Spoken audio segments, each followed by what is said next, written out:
আজকে সকালের খাওয়া দাওয়া করে আমরা চারজন একটু বেরিয়েছিলাম। আমরা চারজন মানে আমরা দুজন, আমি আমার হাজব্যান্ড আর দুই মেয়ে।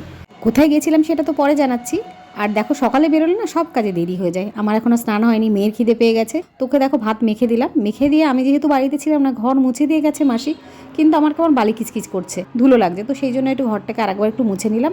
আর স্নানের আগে অবশ্যই বেসিনটা পরিষ্কার করার চেষ্টা করি আজকাল আমি। আগে এটা হতো না, তবে এখন আমি চেষ্টা করি, যেদিন পারি না সেদিন পড়েই থাকে। তো বেসিনটাকে পরিষ্কার করে দিয়ে, আর এদিকে আমার মেয়ের কাণ্ড দেখো, খাওয়া দাওয়া হয়ে গেছে। আজকাল এটাও নতুন অভ্যাস হয়েছে, খাওয়া দাওয়ার পরে থালাটাকে মেজে রাখবে। কোথা থেকে শিখেছে কি জানি, অভ্যাসটা অবশ্য ভালো অভ্যাস। এবার চলো বলি সকালে কোথায় বেরিয়েছিলাম। সকালে গেছিলাম একটুখানি বাজারে, একটা দুটো জিনিস কেনার ছিল। তো তার মধ্যে দেখো এটা কিনে নিয়ে এসেছি, একটা চকোপাই।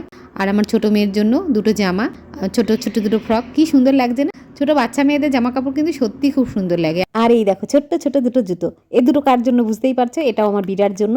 আর বড়টার জন্য কি কেনা হয়েছে, এই দেখো এই গেঞ্জিটাও কিনেছে, ও নিজে পছন্দ করে কিনেছে। আর কিছুই ও কিনলো না, ওকে বলা হলো আর নিবি নাকি কিছু, ও বললো এটাই নেবো। তারপরে দেখো এইটা কিনেছে আমার জন্য, কেমন হয়েছে জানিও। এখন রাত প্রায় 9:45 মতো বাজে। আজকে রান্না বসাতে একটু দেরি হয়ে গেল, শুধু ভাত করবো আর বেগুন পোড়া, আর অন্যান্য তরকারি সমস্ত কিছুই আছে, মাছও রয়েছে, অন্য সবজিও রয়েছে। সন্ধেবেলাটা আজকে আমাদের বেশ একটা দুশ্চিন্তার মধ্যেই কেটেছে। আমার মাসি শাশুড়ি হঠাৎ করে অসুস্থ হয়ে পড়েছেন, তো সে হসপিটালে ভর্তি আছে, আমার হাজব্যান্ড সেখানেই গেছে।